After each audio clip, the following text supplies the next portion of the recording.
Welcome back to my YouTube channel. ഇന്ന് നിങ്ങളുമായി ഞാൻ ഷെയർ ചെയ്യാൻ ആഗ്രഹിക്കുന്നത് IELTS കോഴ്സ്. ഇതുവരെ നിങ്ങൾക്ക് ബുദ്ധിമുട്ടായ ഒരു ലാംഗ്വേജ് ടെസ്റ്റ് ആണെങ്കിൽ ഇനി മുതൽ നിങ്ങൾക്കത് എങ്ങനെയാണ് എളുപ്പത്തിൽ IELTS സ്കോർ നേടുവാൻ സാധിക്കുക എന്നുള്ളതാണ്.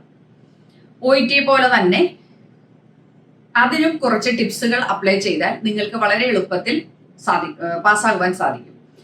പണ്ട് എല്ലാവർക്കും ഒരു കൺസെപ്റ്റ് ഉണ്ടായിരുന്നു, OET ആണ് ഏറ്റവും എളുപ്പം, IELTS ഭയങ്കര ടഫാണ്. ഒന്ന് ടേസ്റ്റ് ചെയ്യാതെ തന്നെ ഒരു സാധനത്തിന്റെ ടേസ്റ്റ് നമുക്ക് പറയുമോ?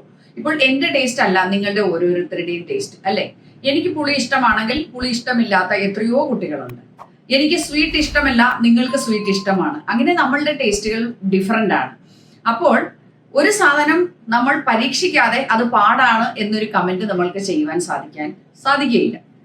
അപ്പോൾ എന്തുകൊണ്ടും OET-യിലും വളരെ ചെലവ് ചുരുങ്ങിയ ഒരു എക്സാമാണ് IELTS. അപ്പോൾ IELTS ഇതുവരെ ട്രൈ ചെയ്യാത്ത കുട്ടികൾ OET 8, 10, 11 തവണയൊക്കെ അപ്ലൈ ചെയ്തിട്ട് ഫെയിലായി, ഫെഡപ്പായി, ജീവിതം തീർന്നു എന്ന് വിചാരിച്ചിരിക്കുന്നുണ്ടെങ്കിൽ നിങ്ങൾ ഒരു തവണ എൻ്റെ അടുത്ത് IELTS ചെയ്തു നോക്കൂ. വളരെ കുറഞ്ഞ ചെലവിൽ നിങ്ങൾക്ക് ഒരു പക്ഷേ ആദ്യ ചാൻസിൽ തന്നെ റിക്വയർഡ് സ്കോർ ചെയ്യുവാനായിട്ട് സാധിക്കും. IELTS-ന്റെ റീഡിങ്ങും ലിസണിങ്ങും വളരെ എളുപ്പമാണ് കമ്പയർഡ് ടു OET. അപ്പോൾ റീഡിംഗ് ലിസണിങ് മാത്രമാണ് തോരെ പോകുന്നതെങ്കിൽ നിങ്ങൾ ഒന്ന് IELTS ട്രൈ ചെയ്ത് നോക്കൂ. നിങ്ങൾക്ക് ഉറപ്പായും റൈറ്റിങ്ങും സ്പീക്കിങ്ങും ഒരു 10 റൈറ്റിംഗ് നിങ്ങൾക്ക് ടാസ്ക് 1 ടാസ്ക് 2 എഴുതുമ്പോൾ നിങ്ങൾ ഓക്കെ ആകും. കാരണം എല്ലാത്തിന്റെയും മെത്തേഡ് ഏകദേശം ഒന്നാണ്. കുറേയധികം വൊക്കാബുലറി നമ്മൾ പഠിപ്പിക്കും, അതിന്റെ ട്രിക്ക് പഠിപ്പിക്കും, അതിന്റെ ആ ലോജിക്ക് പഠിപ്പിക്കും. അപ്പോൾ നിങ്ങൾക്ക് റൈറ്റിങ്ങും സ്പീക്കിംഗ് ആണെങ്കിൽ ആ ഒരു ഒറ്റ ടെക്സ്റ്റ് ആണ്, അതിൽ നിന്ന് മാത്രമായിരിക്കും നമുക്ക് ക്വസ്റ്റ്യൻസ് സാധാരണ ചോദിക്കാറ്. അപ്പോൾ അതിന്റെ ആ ഒരു ലോജിക്ക് നമ്മൾ പഠിച്ച് റിപ്പീറ്റഡ് ആയിട്ട് കമ്മ്യൂണിക്കേറ്റ് ചെയ്ത് സ്പീക്കിംഗ് ചെയ്തിരിക്കുമ്പോൾ സ്പീക്കിങ്ങും ഓക്കെ ആവും.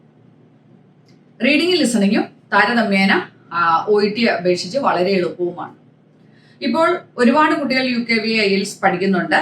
ആ കുട്ടികൾക്കൊക്കെ ഭയങ്കര സന്തോഷം. എനിക്ക് അവരുടെ സന്തോഷം കണ്ടപ്പോൾ തന്നെ എനിക്ക് ഇങ്ങനെ ഒരു വീഡിയോ ചെയ്യണമെന്ന് തോന്നി. എന്തുകൊണ്ട് OET കണ്ടിന്യൂസ് ഫെയിൽ ആകുന്ന കുട്ടികൾ ഒരു തവണയെങ്കിലും IELTS എഴുതി നോക്കിയില്ല?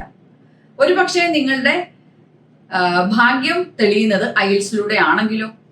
നിങ്ങൾ ഒറ്റ തവണ IELTS എഴുതിയിട്ട് നിങ്ങൾ തന്നെ കമ്പയർ ചെയ്യൂ. OET ആണോ IELTS ആണോ? ഒരു പക്ഷേ നിങ്ങൾക്ക് OET-യിലും എളുപ്പം IELTS ആണെങ്കിലോ നിങ്ങൾക്ക് നിങ്ങളുടെ ഭാവി രക്ഷപ്പെടുത്തുവാനായിട്ട് സാധിക്കും. ഒരുപാട് കടം കയറി ഒരുപാട് പൈസ കടമെടുത്ത് OET പഠിച്ചിട്ടും പാസ്സാകാത്ത കുട്ടികൾ ആരെങ്കിലും ഇത് കേൾക്കുന്നുണ്ടെങ്കിൽ ഒരു തവണ എൻ്റെ അടുത്ത് പഠിച്ച് നിങ്ങളുടെ ഭാഗ്യം ഒന്ന് പരീക്ഷിക്കുക. ഉറപ്പായും നിങ്ങൾക്ക് വിജയം കിട്ടും എന്ന് തന്നെയാണ് ഞാൻ പറയുന്നത്. അപ്പോൾ IELTS-ഉം കുറഞ്ഞ ചെലവിൽ, കുറഞ്ഞ എക്സാം ഫീസും കുറവാണ്, ട്യൂഷൻ ഫീസും കുറവാണ്. കമ്പയർ ചെയ്താൽ നിങ്ങൾക്ക് IELTS ഒന്ന് പരീക്ഷിക്കുന്നതിൽ ഒരു തെറ്റുമില്ല. അപ്പോൾ ആർക്കെങ്കിലും IELTS പഠിക്കണമെങ്കിൽ ടില OET ഹെഡിൽ സുവർണ അവസരം നിങ്ങൾക്ക് അതിനുമുണ്ട്.